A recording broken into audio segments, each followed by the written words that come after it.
para nomear o Primeiro-Ministro, o Presidente da República tem de ouvir os partidos representados na Assembleia e ter em conta os resultados eleitorais. A Constituição não diz, o Presidente nomeia, como Primeiro-Ministro, o líder do partido mais votado. Nós, quando desenhamos a Constituição, nós nunca pensamos, nem equacionamos a probabilidade de, portanto, o Presidente da República, este órgão político de soberania, não cumprir o que está aqui. Porque a Constituição tem aquele paradoxo, não é? De, ao mesmo tempo que ela é a permanência, que ela é a estabilidade, ela também tem que se adaptar aos novos tempos, porque senão corre o risco de se fossilizar. Olá, o meu nome é José Maria Pimentel e este é o 45 Graus. Temos eleições presidenciais já este domingo, dia 18 de janeiro, e não quis que o tema passasse ao lado do 45 Graus. Ainda ponderei entrevistar alguns dos convidados, mas a verdade é que já todos deram imensas entrevistas e o ADN do 45 Graus também não é, como sabem, cobrir a atualidade. Mas ao mesmo tempo não queria que o tema passasse ao lado do podcast e por isso lembrei-me de fazer algo diferente, mas que também quero que seja útil para vocês, ouvintes, se calhar ainda mais útil para decidirem a quem dar o seu voto e como olhar para o papel do Presidente da República. Um episódio precisamente sobre para que serve, afinal, a função de Presidente da República e que poderes é que a Constituição lhe dá. A função do Primeiro-Ministro é óbvia para toda a gente, é governar. Mas qual é o papel do Presidente da República neste nosso sistema político chamado semipresidencialista? Parece ser suficientemente importante para que seja eleito diretamente pelos eleitores. Na verdade, todos sabemos que formalmente é o principal magistrado da nação, ou seja, o cargo mais elevado do nosso sistema político, mas muitas vezes parece-nos ter poucos poderes reais. Ou será, pelo contrário, que é mesmo o ator político mais poderoso de todos? Ninguém melhor para nos explicar isto do que uma constitucionalista que estuda há muitos anos este tema. Catarina Santos Botelho é professora na Faculdade de Direito do Porto da Universidade Católica, onde é titular da Cátedra de Direito Constitucional. É investigadora nesta área, incluindo a arquitetura constitucional do sistema de governo português, com foco precisamente no nosso modelo semipresidencialista. Nesta primeira parte da nossa conversa, a Catarina começou por explicar de onde é que vem este nosso modelo semipresidencialista e como é que ele compara com o que existe noutras repúblicas democráticas. Será que havia alternativas melhores a este nosso sistema? Falámos também da principal mudança que houve em democracia no papel do Presidente, que foi a revisão constitucional de 1982, e o que ela mudou nos poderes do Presidente da República, teoricamente diminuindo-os, mas como vão ver, há quem defenda precisamente o contrário, que o Presidente saiu reforçado com essa revisão. Falámos sobre os principais poderes do Presidente, que são o veto político, o veto jurídico, que é basicamente enviar leis para fiscalização pelo Tribunal Constitucional, a possibilidade de dissolução da Assembleia da República e ainda a possibilidade de demitir o Governo. Um enorme poder do Presidente, mas que, não sei se sabiam, nunca foi usado desde que ele existe. Já no caso da Assembleia da República, os Presidentes já usaram este poder por 10 vezes. Em alguns casos relativamente consensuais, noutros casos, como vão ver, bastante controversos. Espero que gostem. Voltamos amanhã com a segunda parte deste episódio com Catarina Santos Botelho. Até lá.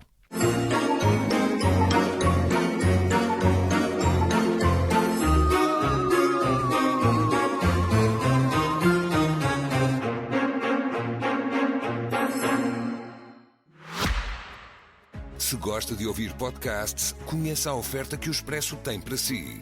Da política à economia, ciência e cultura, passando pelo desporto. Entrevistas marcantes, análises e perspectivas que fazem a diferença. Ouça em expresso.pt e nas principais plataformas de podcast. Expresso. Liberdade para pensar. Catarina, muito bem-vinda ao 45 Graus. Muito obrigada pelo convite. Eu queria começar pela pergunta mais óbvia para começarmos a nossa conversa, que é: que sistema é este de governo que nós temos semipresidencial? O que é que isto quer dizer? Como é que compara com outros modelos e que variantes é que existem dentro, que eu sei que existem várias dentro do semipresidencialismo? Então, realmente a nossa doutrina, a esmagadora maioria da doutrina, entende que o nosso sistema é um sistema semipresidencial. Esta ideia do semipresidencialismo veio portanto, um jornalista e fundador do Le Monde, Hubert Méry, que em 1958 utilizou este conceito. Depois foi teorizado por Maurice Duverger, não é? Então ele, ali na década de 70, começou a pensar na ideia de semipresidencialismo no contexto da Quinta República Francesa, portanto a Constituição Francesa de 1958, e depois Maurice Duverger escreveu um artigo no European Journal of Politic Research, que ganhou o prémio de artigo mais influente dos primeiros 25 anos daquela revista. Este foi um artigo muito interessante. Desculpa interromper-te, o Duverger era o cientista, o teórico político. Exatamente. E ele, portanto, o que é que ele disse que era o semipresidencialismo? E porque é que ele depois identificou Portugal como semipresidencialista? Ele disse que um sistema semipresidencial tinha 3 características. Primeiro, um presidente da República que era eleito por sufrágio universal, portanto, está verificada essa primeira. Depois, um governo autónomo e que respondia politicamente perante o Parlamento, também. E depois usou uma expressão muito interessante, disse: o presidente da República tem poderes bastante consideráveis. É uma cláusula indeterminada, não é? Então, o que é que são poderes bastante consideráveis?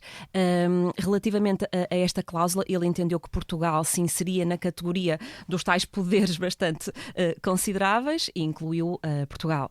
Agora, obviamente, existem vários tipos de semipresidencialismo. Há o chamado semipresidencialismo de presidente da República liderante, como o semipresidencialismo francês, que é forte. Há o semipresidencialismo fraco, e aqui a doutrina também hesita na qualificação desse sistema político, que seria o caso irlandês de presidente cerimonial. E há um chamado semipresidencialismo intermédio, que é, por exemplo, dado o exemplo do caso português. Esta classificação do Maurice Duverger foi considerada um bocadinho etérea naquela parte dos poderes bastante consideráveis, que era demasiado subjetiva. Então, algum tempo depois, o cientista político irlandês que faleceu recentemente, o Robert Elgee, ele disse: é necessário simplificar estas 3 características, e então ele diz: o sistema semipresidencial é aquele que cumpre 2 características. Então lá está, o presidente eleito diretamente, com mandato fixo, portanto cumprimos, e depois o governo responsável perante o Parlamento. E, obviamente, que no caso português existe uma responsabilidade política do governo perante o Parlamento. E não perante o presidente. Essa é uma grande discussão na doutrina. É muito interessante aqui a leitura da constitucionalista Maria Lúcia Amaral. A professora Maria Lúcia Amaral explica a diferença.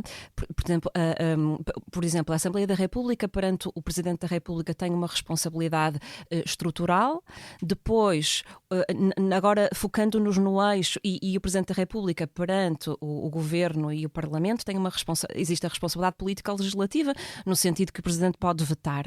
Mas a tónica é, realmente, o Parlamento o Governo é politicamente responsável perante o Parlamento, e a responsabilidade do Governo perante o Presidente da República era chamada responsabilidade política até à revisão de 82, e agora a doutrina, alguma doutrina diz que já não há responsabilidade política, outros falam numa responsabilidade política mitigada, em sentido muito amplo, outros falam numa responsabilidade institucional. Se quiseres, eu posso dizer muito rapidamente, então, em que é que se verifica essa responsabilidade do Governo perante a Assembleia? Sim, mas já lá vamos. Deixa-me só perguntar-te uma coisa antes, para quem nos está a ouvir e chegou agora a este tema. A ideia do semipresidencialismo, do semipresidente, chamemos-lhe assim, não é? Surge como, antes das variantes dentro deste modelo, ela é uma espécie de meio termo entre um sistema presidencial, como por exemplo nos Estados Unidos, em que o poder executivo está no presidente, e no outro extremo um sistema em que não houvesse sequer um presidente. Tens as monarquias constitucionais. Por acaso não sei se existe algum país que não tenha sequer uma segunda figura, não é? Ou seja, que tenha apenas governo responsável perante o Parlamento e não tenha outro tipo de figura com poder político, sem ser o caso das monarquias constitucionais, não é? Mas a ideia do semipresidencialismo é tentar quadrar este círculo, não é? Pondo aqui criando uma figura de um presidente que tem poder político, mas não tem o poder executivo como no sistema presidencial, como por exemplo nos Estados Unidos ou no Brasil, não é? Eu confesso, e aqui posso estar um bocadinho, portanto, enviesada pela minha própria leitura do semipresidencialismo, porque eu sou uma académica que entende que o semipresidencialismo, e na esteira de outros autores, como por exemplo o professor Jorge Reis Novaes, o professor Paulo Rangel, o professor Carlos Blanco de Moraes, eu entendo o semipresidencialismo como uma categoria autónoma. Portanto, não entendo que o semipresidencialismo seja um parente pobre do presidencialismo ou do parlamentarismo. Eu entendo que é, mas a minha ideia é que portanto, lá está, a própria designação semipresidencialismo pode não ter sido a melhor, não é? Que sugere, branding, não é? Exatamente, que sugere esse intermédio, mas eu creio que é, portanto, um sistema de governo que é uma categoria autónoma e que tem tantas variedades. Aliás, Carlos Blanco de Moraes usa mesmo a geometria variável, não é? Portanto, do semipresidencialismo, como tem também o presidencialismo, que é diferente nos Estados Unidos ou na Venezuela, ou o parlamentarismo, que é diferente no Japão ou no Reino Unido, não é? Ou na Alemanha. Portanto, são modelos bastante diferentes. Agora, depois, dentro do semipresidencialismo, há uma distinção que se costuma efetuar, que também é interessante, mas lá está também uma distinção académica, entre aquilo que é o President Parliamentary, que seria uma espécie de presidencialismo com primeiro-ministro, que seria o que nós tivemos antes da revisão de 1982, ou seja, tínhamos, lá está, o governo politicamente responsável perante o Presidente da República, que o podia demitir livremente, e a Assembleia da República também responsável. Transitar para o chamado Premier Presidential, em que é um primeiro-ministro presidencial. Ou seja, então aqui o eixo que se enfatiza é entre o Parlamento e o governo.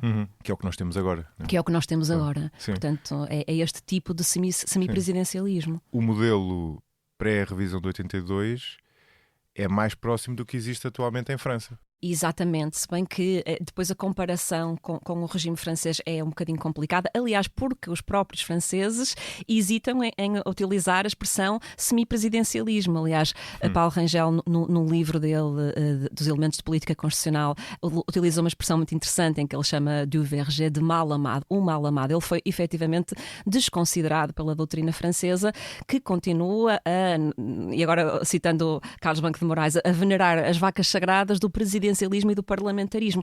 É um pouco aquela ideia de que o semipresidencialismo seria um terceiro género, mas sem a mesma dignidade dos outros robustos e já implementados sistemas de governo. O que é que aconteceu em 82? Portanto, foi a primeira revisão constitucional, muito importante, criou-se o Tribunal Constitucional, extinguiu-se o Conselho de Revolução e houve mudanças na Constituição Política. Perante isto, o que é que sucedeu? Temos doutrina que diz que a revisão de 82 criou um novo sistema de governo. Por exemplo, o Gomes Canutilho, o Vital Moreira entendem que transitamos para um sistema parlamentar atípico. E outra doutrina que diz que não, houve uma mera reorganização política, houve uma mera reorganização de poderes. E também é engraçado verificar que, enquanto uns dizem houve uma forte limitação dos poderes presidenciais, outros dizem que não. Por exemplo, Miguel Nogueira de Brito, Jorge Reis Novaes dizem não. Pelo contrário, os poderes presidenciais foram aumentados. Então, de que é que nós estamos a falar? Quais é que foram, digamos assim, as principais alterações? E penso que isto é muito interessante. Eu então acho que assinalaria duas. Primeiro, a dissolução da Assembleia da República. Hoje em dia nós sabemos como é que é a dissolução, tivemos já 10 dissoluções, portanto o Presidente da República hoje em dia é livre de dissolver, não tem limites substantivos ou materiais de conteúdo, não é? Ele tem apenas limites de não dissolver no estado de emergência e os temporais, não é? Mas, e tem de ouvir o Conselho de Estado, não é? Hoje em dia ele tem de ouvir o Conselho de Estado, que dá um parecer que é obrigatório de ser pedido, mas não é vinculativo de ser seguido. Todos os membros do Conselho de Estado podem dizer: Senhor Presidente, não demita, e não dissolva, e o Sr. Presidente pode dissolver, não é? O que é que acontecia na altura, em 76, quando foi criada a Constituição? Portanto, nós tínhamos o Conselho de Revolução, não tínhamos Tribunal Constitucional, tínhamos Conselho de Revolução como órgão de soberania, e então o Presidente tinha de pedir um parecer ao Conselho de Revolução e era o chamado parecer conforme. Por exemplo, se o Conselho de Revolução dissesse que deve dissolver a Assembleia, ele podia dissolver ou não dissolver. Mas se o Presidente pretendesse dissolver e o Conselho dissesse que não, portanto fosse contra essa ideia de dissolução, já não poderia dissolver. Portanto, é diferente do que temos hoje em dia. Exatamente, sim. No fundo, desculpa interromper, quem perdeu poder, que é como quem diz, ficou sem nenhum, foi o Conselho da Revolução. Pois, não? Lá e com está, isso deixou o Presidente com mais poder. Aqui, lá está, é a perspectiva que podemos ter, não é? Depois, outra característica, demissão do governo. Aqui perdeu um pouco poder, porque anteriormente, como o governo era politicamente responsável pelo Presidente da República, a demissão era livre.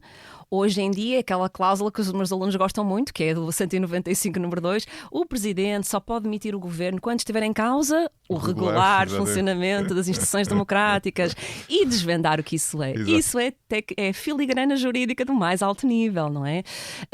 E há quem diga, portanto, então aqui verificamos claramente que há uma diminuição de competências.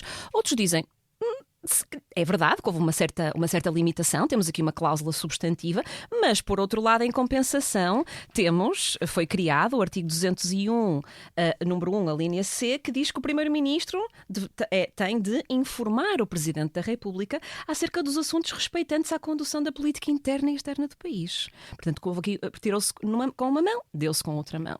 E depois, a terceira grande alteração foi a que tínhamos falado há pouquinho, que é realmente o Governo deixa de ser politicamente responsável perante o Presidente da República e é então aquela responsabilidade mitigada, assimétrica. O próprio Presidente Marcelo Rebelo de Sousa, enquanto académico, escreveu que era uma responsabilidade mais lato sensu, mais ampla. Portanto, mudou um pouco realmente aqui a natureza da responsabilidade. E qual é o papel do Presidente na nomeação do Primeiro-Ministro, por exemplo? Como é que isso mudou? É uma questão bastante complexa, porque a questão que colocas também tem a ver com possíveis convenções constitucionais ou praxes constitucionais. E se calhar estamos aqui um bocadinho todos a pensar em 2015, certo? Então, o que é que acontece na segunda Constituição Portuguesa? Para nomear o Primeiro-Ministro, o Presidente da República tem de ouvir os partidos representados na Assembleia e ter em conta os resultados eleitorais. A Constituição não diz, o Presidente nomeia como Primeiro-Ministro o líder do partido mais votado. Portanto, mas de certa forma criou-se assim algo que para nós, professores de Direito Constitucional, fera assim um bocadinho os ouvidos dos constitucionalistas, que é aquela ideia da eleição do Primeiro-Ministro. Muitas vezes se utiliza essa expressão.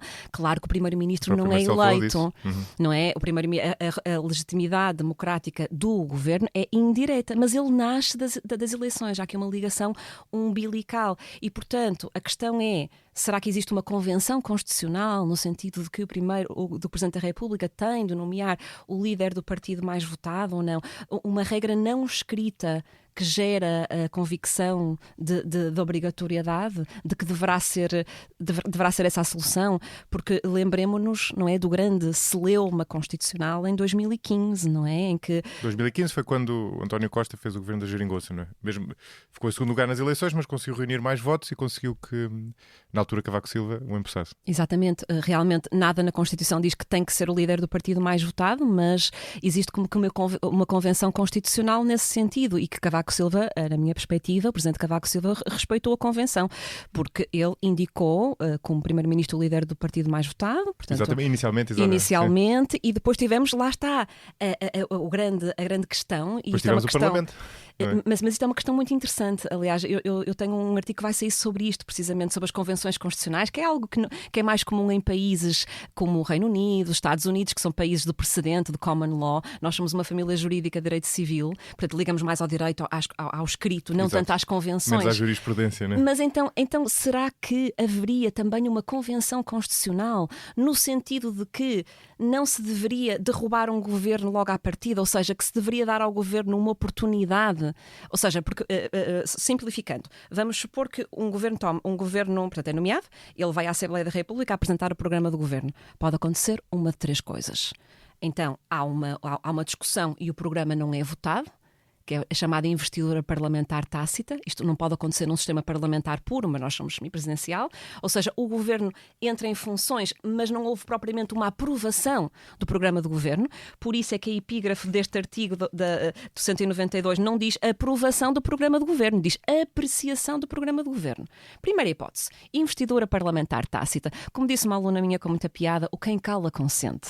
Ou seja, quem cala consente. Segunda hipótese, há uma moção de rejeição daquele programa. O programa pode ser rejeitado. Portanto, aquele governo nunca vai entrar em plenitude de funções porque ele é demitido. Terceira hipótese, vamos supor que essa moção de rejeição do programa não obtém a maioria absoluta e, portanto, ou então há uma moção de confiança, aí o programa do governo é expressamente aprovado.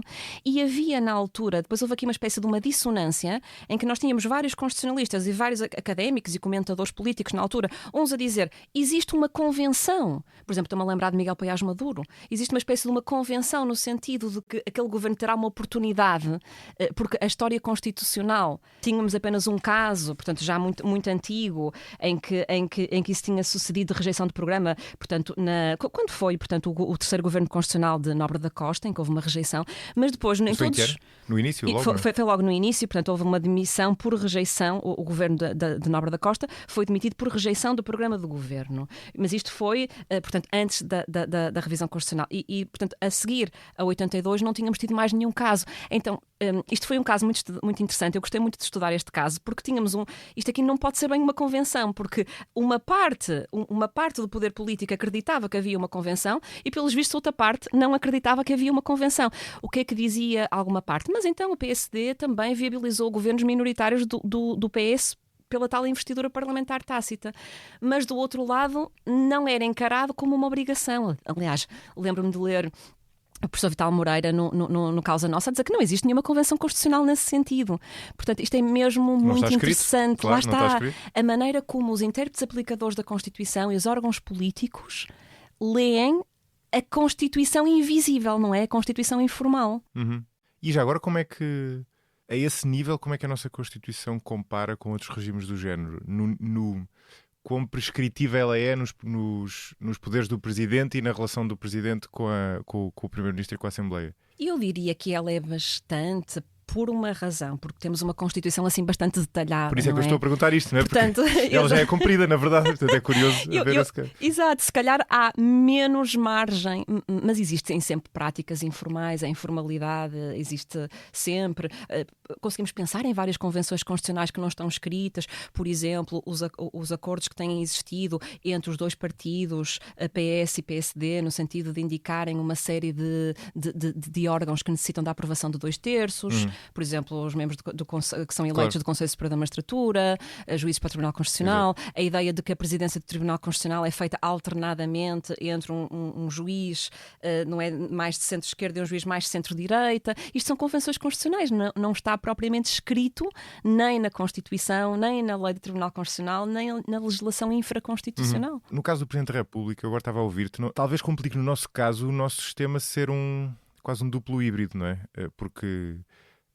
bem, se tomarmos o sistema presidencialista como um híbrido, eu sei que tu não gostas desta acessão, portanto podemos esquecer essa, não é? Mas dentro desse modelo, o nosso é um modelo que, voltando aliás à comparação internacional com a que nós começámos, o nosso presidente está ali numa zona cinzenta, porque ele não é o presidente francês, portanto que na verdade em grande medida por convenção, não é? Mas que se entende que é um presidente que tem iniciativa, que nomeia o primeiro-ministro e que no fundo é o principal ator político daquele país, é quase um semi-presidencialismo a puxar para o presidencialismo.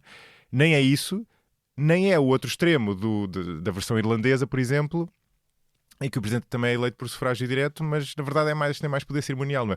O nosso está aqui neste cinzento que às vezes parece ter muito poder e outras vezes parece não ter poder quase nenhum, né? E a Constituição, ela própria, mesmo tendo muitos artigos dedicados ao tema, como todos eles requerem uma interpretação, é muito maleável no poder do Presidente, não é? Por isso é que eu entendo que é muito interessante a expressão do professor Carlos Blanco de Moraes da geometria variável, porque realmente a distribuição de poderes no nosso sistema político vai depender bastante de, por exemplo, será que a maioria parlamentar, a cor política da maioria parlamentar coincide com a maioria presidencial ou não? Exato, depois, e como é que é a maioria no Parlamento? Temos um Parlamento com maioria absoluta de um partido ou de uma coligação de partidos ou não? Tudo isso depois vai influenciar o jogo político.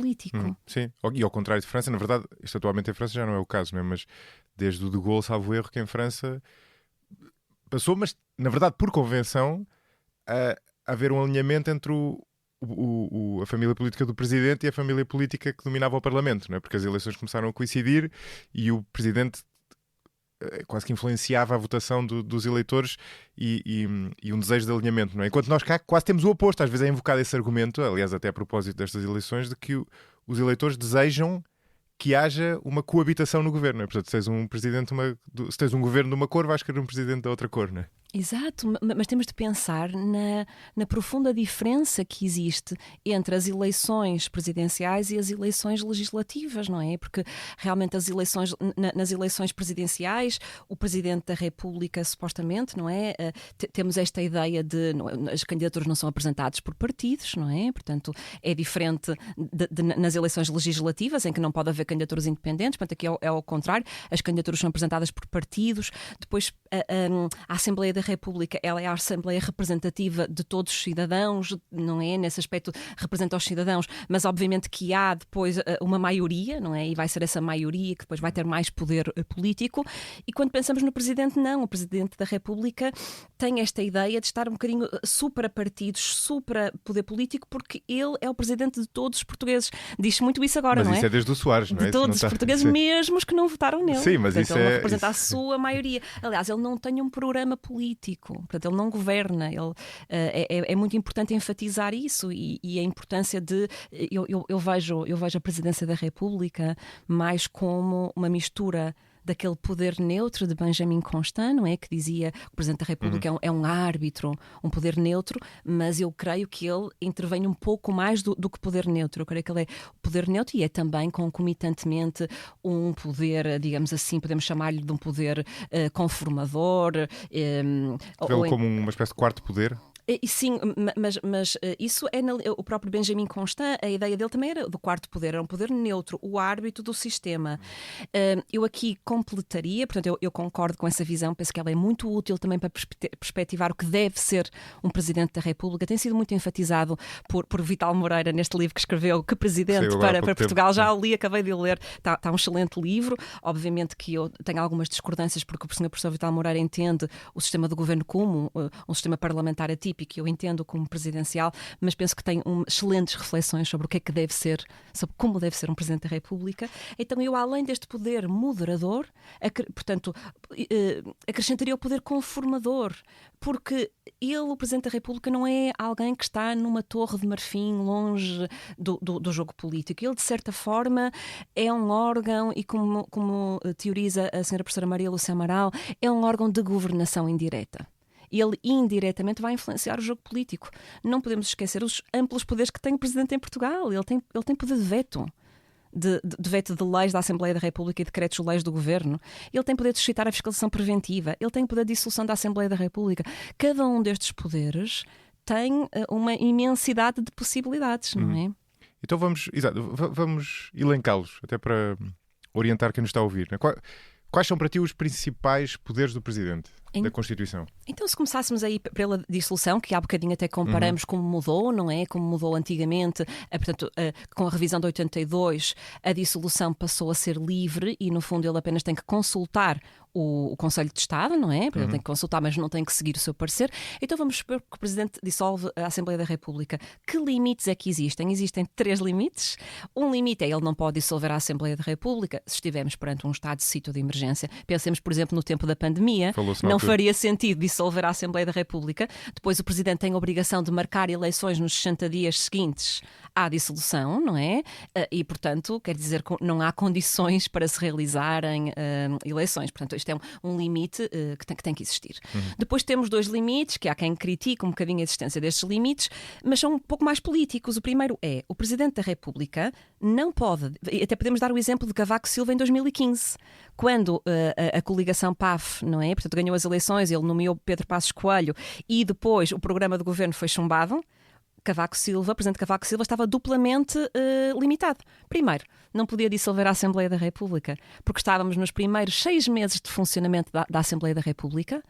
Porquê que será que existe esta limitação? Porquê que não pode um Presidente da República dissolver a Assembleia da República quando ela acabou de ser eleita?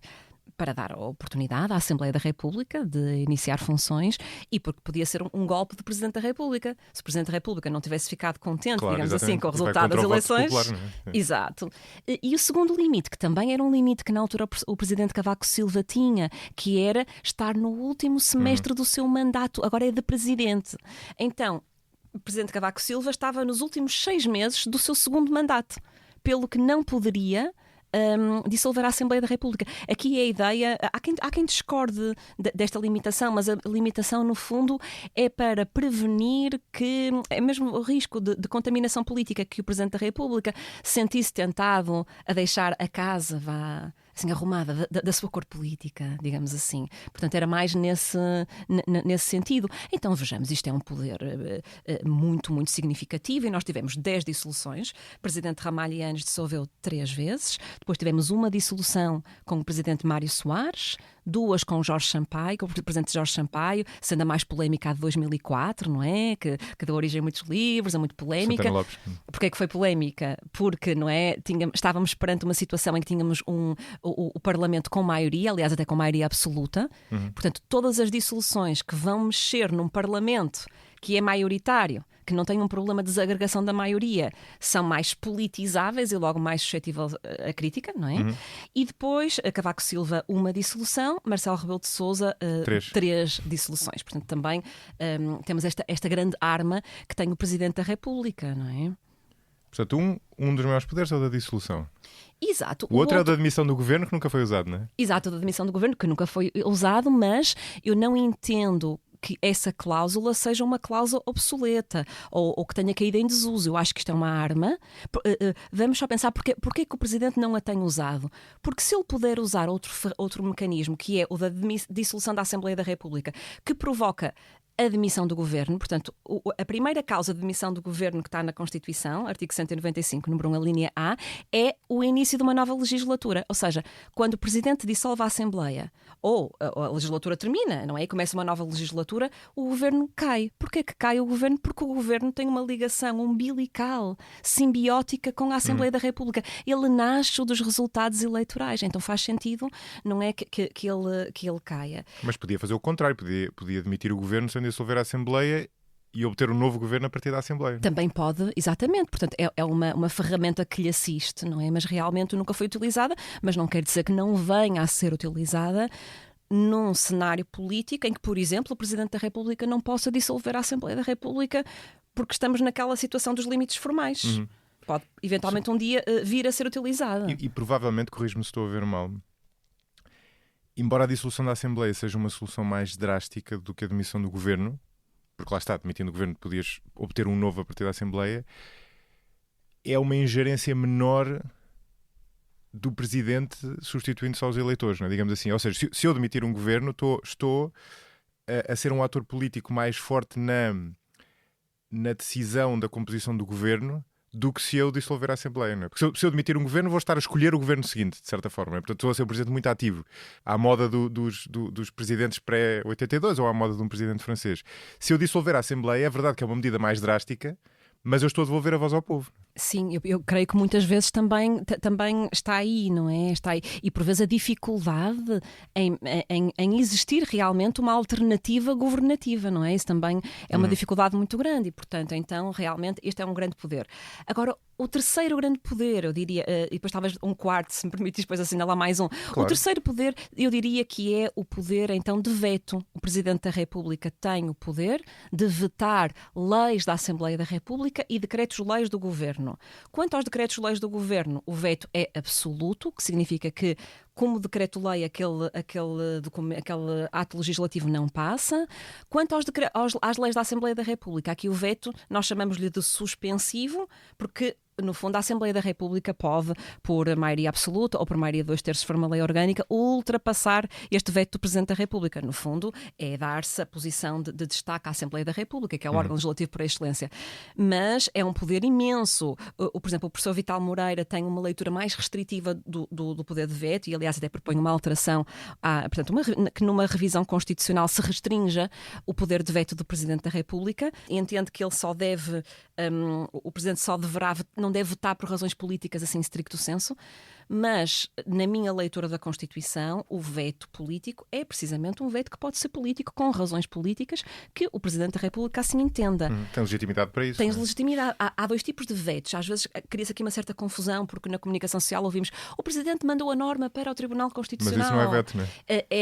É o que nós chamamos o veto jurídico, mas o que se passa é o Presidente da República, se vê que há ali uma questão de possível inconstitucionalidade, envia a norma para o Tribunal Constitucional, o Tribunal Constitucional Constitucional vai fazer a sua fiscalização preventiva, devolve ao Presidente da República dizendo, há aqui sinaliza, por exemplo, uma inconstitucionalidade, pronuncia-se num sentido da inconstitucionalidade. Então o Presidente da República deverá vetar.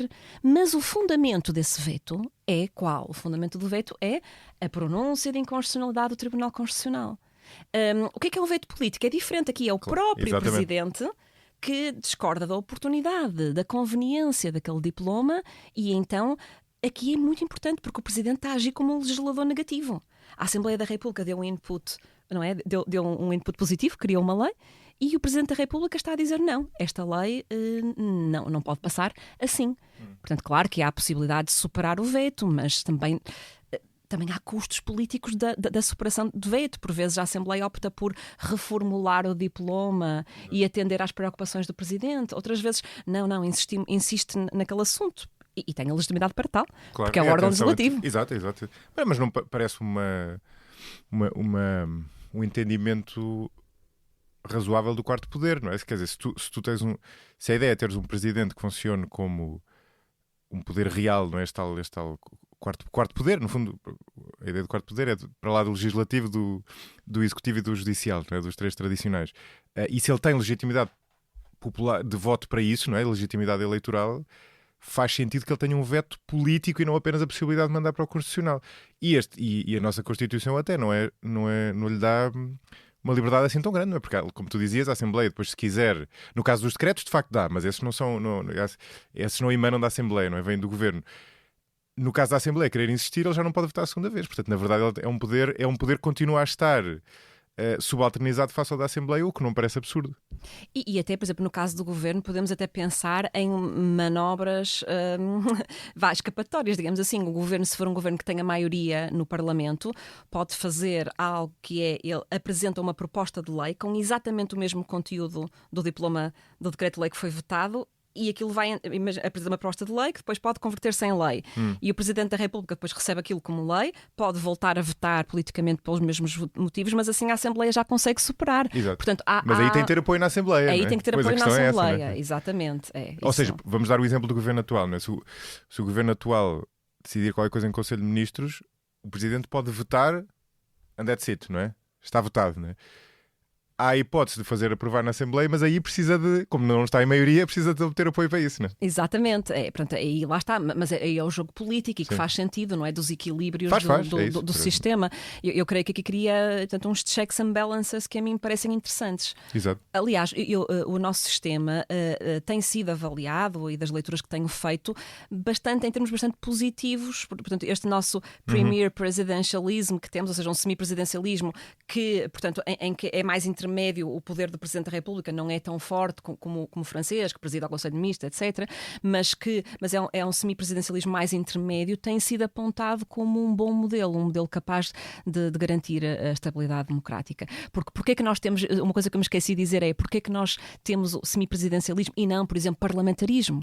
Porque o parlamentarismo até é, digamos assim, a joia dos sistemas quando pensamos em resistências a retrocessos democráticos. Mas a questão é que o parlamentarismo em Portugal tinha uma má memória, não é? Que vinha da primeira Constituição Republicana e depois do republicanismo, da grande instabilidade governativa, criou esta má memória, assim como a Constituição do Estado Novo e depois o excessivo peso do Executivo também foi um red flag para um possível presidencialismo. Então daí a nossa solução, que foi até uma solução bastante singular na Europa, porque o semipresidencialismo, hoje em dia, digamos que são cerca de 20% os países do mundo que têm regimes políticos semipresidenciais, e houve uma explosão de semipresidencialismo no pós-queda do Muro de Berlim, portanto, 1989 para a frente, não é?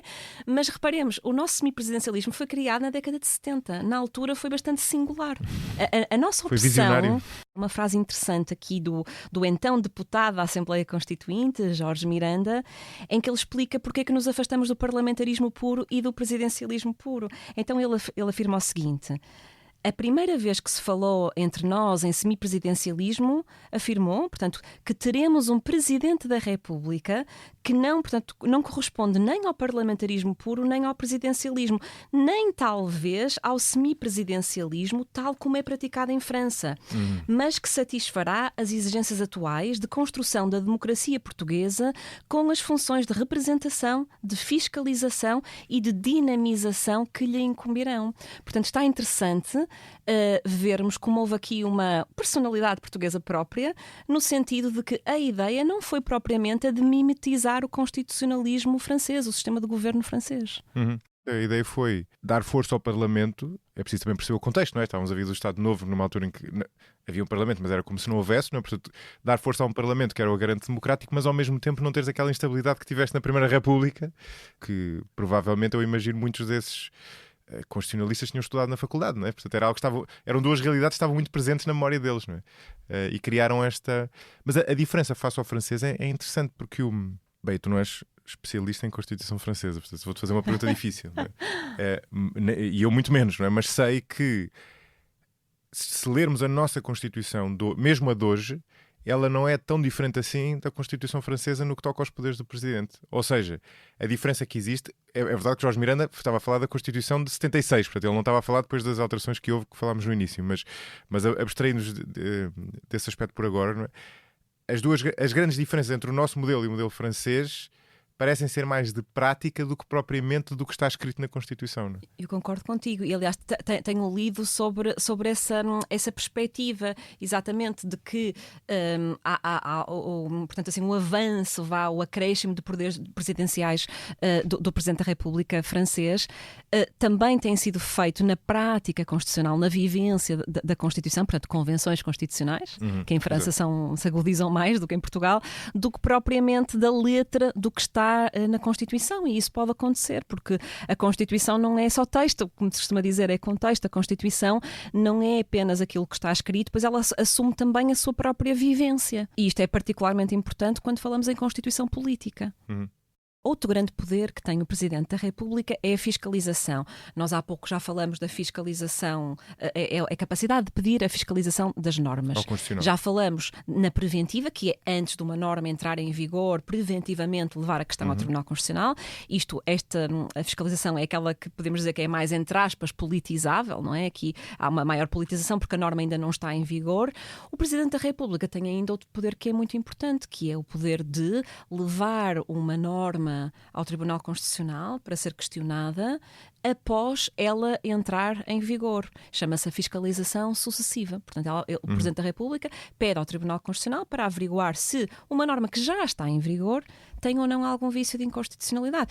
E, portanto, se nós completarmos um poder de veto, que é um poder de veto muito significativo, com poucas restrições, depois, que é um veto até absoluto relativamente aos decretos-leis do Governo, se compaginarmos isto com uma dissolução da Assembleia da República que tem 0 limites materiais, apenas tem limites temporais e o circunstancial de não ser um estado de sítio ou de emergência, mas se juntarmos a isto, portanto, o poder que eu sei que nunca foi utilizado desde 82, o poder de demissão do Governo, mas que existe, que é uma possibilidade que se lhe oferece e que existe um limite material, é verdade, estar em causa ao regular funcionamento das instituições democráticas, mas é uma cláusula indeterminada e que oferece suficiente plasticidade para o Presidente ter uma interpretação em que, segundo ele, esteja em causa o regular funcionamento das instituições democráticas. Posto isto, com tão amplos poderes do Presidente da República, a leitura que eu faço é de que temos, então, um sistema de governo semi-presidencial à portuguesa, não é à francesa. E já agora sobre a fiscalização sucessiva, eu nunca percebi bem qual é a ideia, não é? Porque em que casos é que o Presidente vai pedir uma fiscalização de que não se lembrou inicialmente?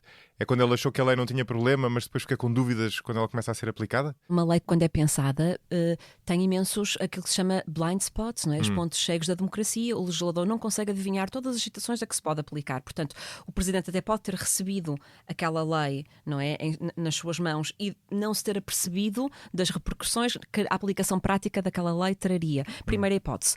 Outra hipótese é que não há um limite temporal. Portanto, a fiscalização atualização sucessiva depois de uma norma entrar em vigor pode ser pedida a todo tempo. O que é que pode acontecer? Pode acontecer que o Presidente da República, portanto, entenda, que relativamente a uma norma que não passou pelo seu crivo, mas pelo crivo do anterior Presidente da República, que não sinalizou ali nenhuma inconstitucionalidade ou que não identificou nenhuma possível inconstitucionalidade, ele pode entender que há uma inconstitucionalidade, porque diferentes presidentes têm diferentes leituras da Constituição, têm diferentes leituras portanto, das normas. Olha, vamos às 10 dissoluções que já houve da Assembleia, que é dos temas mais falados. E este número, dito assim, diz-nos uma coisa, diz que não é muito nem pouco, ou seja, não é zero, como no caso da admissão do Governo, mas também não é um número enorme, tendo em conta os anos que já passaram, mas ainda assim são 10. Agora, dentro destas 10...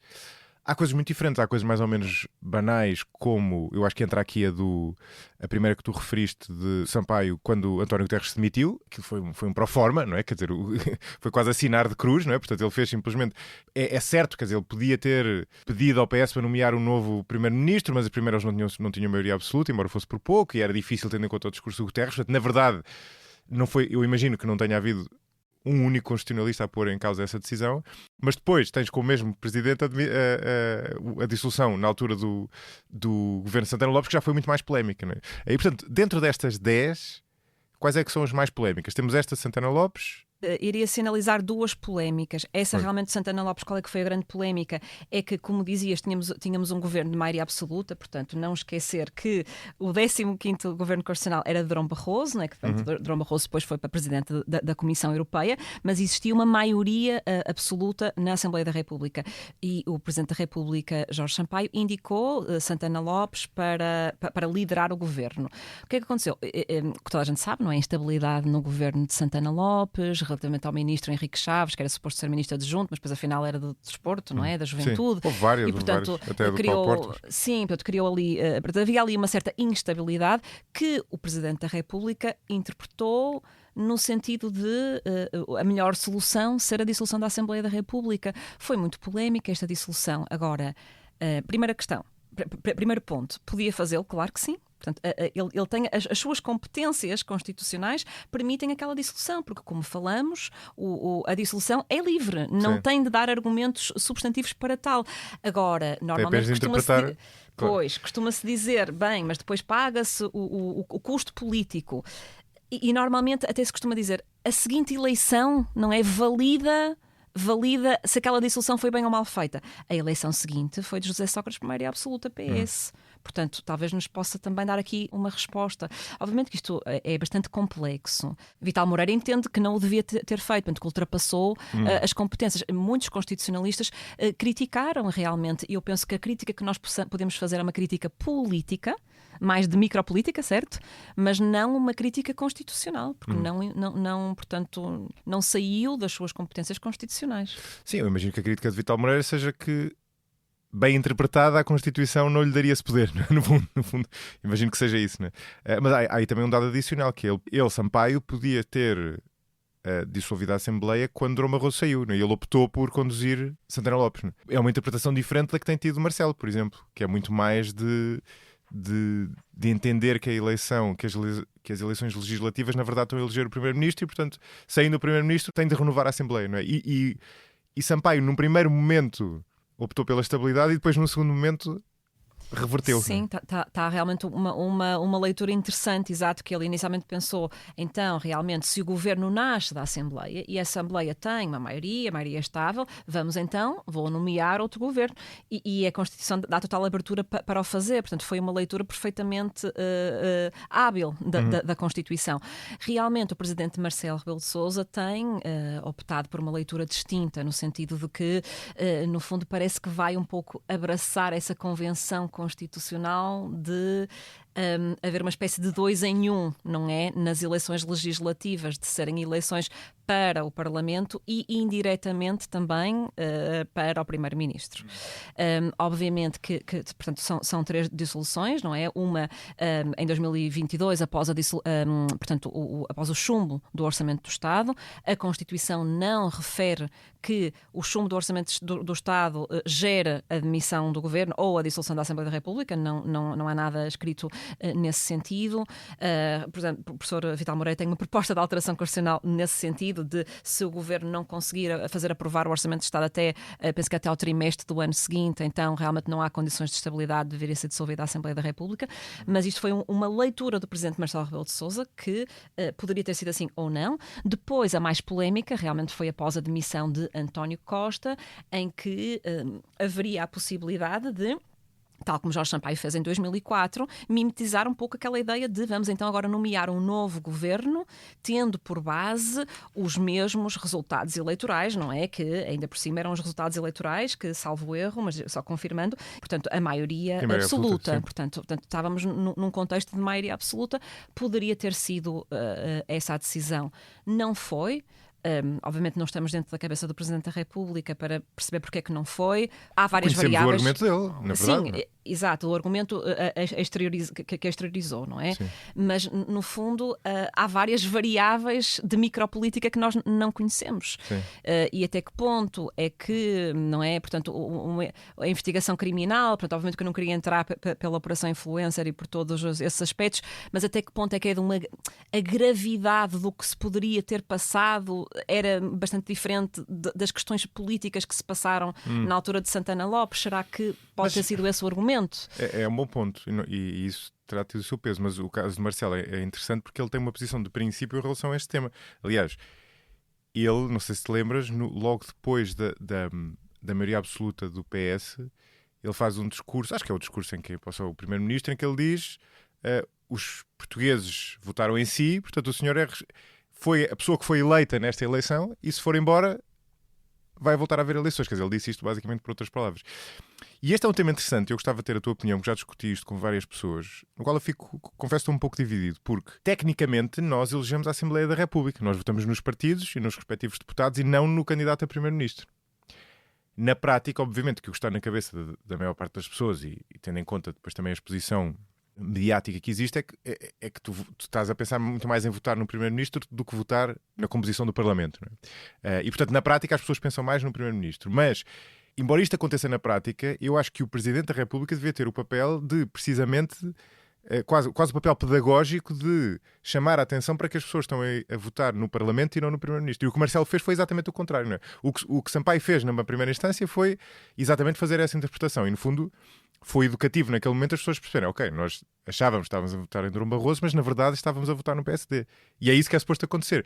Marcelo tomou o que acontecia de facto e eu acho que o agravou ainda mais, não é? Porque o que ele disse o que diz na Constituição é que vocês estão a eleger a Assembleia, mas todos sabemos que não é bem assim, não é? Vocês estão a votar no Primeiro-Ministro. E ele ainda, com esse entendimento, ainda reforçou mais a percepção das pessoas de que estão a votar no Primeiro-Ministro. O que não é nem o que diz a Constituição, nem, na verdade, num sistema parlamentarista, o mais saudável, não é? Porque faz mais sentido que tu penses em eleger um partido do que em eleger uma figura, quer dizer, uma pessoa com o instável que isso tem, não é? Não sei o que é que tu achas sobre isto. Realmente levantaste muito bem a questão e a maneira como articulaste a questão realmente é um bocadinho, depende da leitura do Presidente. Eu creio que há margem na nossa Constituição para fazer a leitura que fez Jorge Sampaio, não é? De muito bem, portanto, demissão deste governo. Então temos aqui uma maioria estável, vamos indicar um outro governo. E está perfeitamente dentro do que é a ideia do governo. O governo nasce dos resultados eleitorais, que foram aqueles resultados eleitorais, ainda há pouco tempo. Estamos dentro da legislatura da Assembleia da República.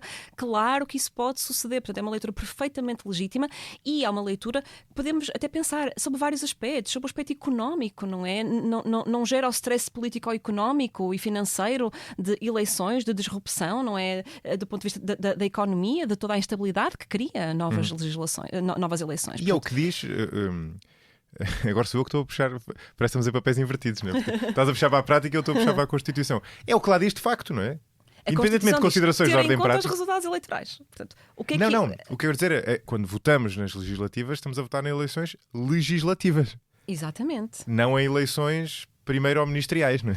Exatamente, mas também concordo, ou seja, também acho que a leitura do Presidente Marcelo Rebelo de Sousa é legítima. Portanto, a Constituição permite várias leituras. Também permite esta leitura do Presidente Marcelo Rebelo de Sousa, que é de haver, de certa forma, uma convenção constitucional, ou seja, uma prática reiterada. Podemos depois discutir se é convenção, se é costume, se é praxis, isto é muito delicado na doutrina, mas, de certa forma, uma prática informal que gera uma certa convicção de obrigatoriedade de que isto é assim.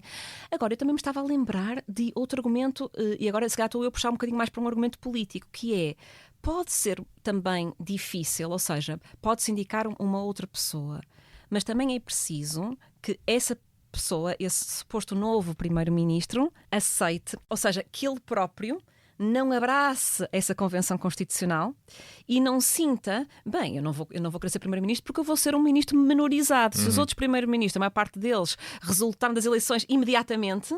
Claro que eu resultei das eleições porque o meu partido foi o partido mais votado, mas as pessoas, quando foram votar, não tinham na ideia que eu iria provavelmente ser o futuro primeiro-ministro. E, portanto, eu não sinto o respaldo do povo nesse sentido. Eu não sei, por exemplo, se eu fosse política, se gostaria de ser um primeiro-ministro sem sentir esse respaldo. Se calhar, provavelmente, penso que isso me diminuiria um bocadinho em comparação com outros ministros. Claro. Mas isto lá está, é uma leitura muito subjetiva. Mas eu concordo com essa premissa. O que eu digo é, faz mais sentido que o Presidente haja para tentar afastar as pessoas dessa percepção que é natural que exista, do que para reforçar essa percepção. Ou seja, imagina-se lá, no Reino Unido, por exemplo, há uma convenção de que não é uma república, naturalmente, não é? E há uma convenção de que é perfeitamente natural com o mesmo partido tu teres sucessivos primeiros-ministros. Agora com o Partido Conservador tiveste com a mesma maioria, que é 3? Boris Johnson, Theresa May e o Rishi Sunak, salvo erro, com a mesma maioria, não tenho a certeza. Mas pronto, é uma coisa natural, não é? E para nós não é natural, mas eu acho que seria interessante ser mais natural, não é? E o que o Marcelo fez foi desnaturalizar ainda mais. Mas enfim, isto é uma... Mas lá está, mas sempre dentro dos limites que é a margem de interpretação que existem a um Presidente da República. Sim, portanto, claro. Não foi inconstitucional. Sim, não foi inconstitucional, exatamente. Certo. Este episódio teve a sonoplastia de Hugo Oliveira. Ouça e veja outros podcasts em expresso.pt e acompanhe-me em josemariapimentel.pt ou nas redes sociais. Até ao próximo episódio.